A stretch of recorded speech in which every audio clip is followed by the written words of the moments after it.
ప్రతి క్రిస్మస్కి మన ఇంటి ముందు ఒక గుడిసె, ఆ గుడిసెలో ఒక చిన్న బాల వేసి ఉంటాడు కదా. ప్రతి క్రిస్మస్కి ఆయన బాల వేసే, ప్రతి క్రిస్మస్కి ఆయన ఇంత ఉంటాడు.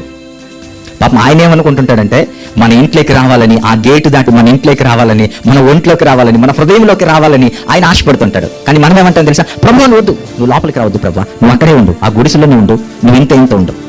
ఆయన గుడిసెలో ఉంటే నీకు వచ్చే ప్రయోజనం ఏమీ లేదు. ఆయన లోపలికి రావాలి, నీ హృదయంలోకి వస్తే నీ బ్రతుకు మారుతాయి.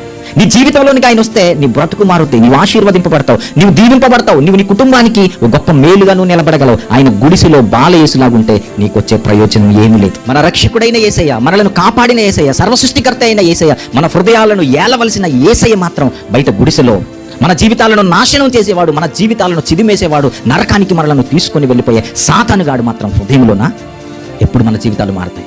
ఎప్పుడు యేసుకు మన హృదయంలో చోటిస్తాం, ఎప్పుడు ఆయన మన హృదయంలో జన్మిస్తాడు. యేసుక్రీస్తుని నీ జీవితంలోనికి తీసుకోవాలన్నటువంటి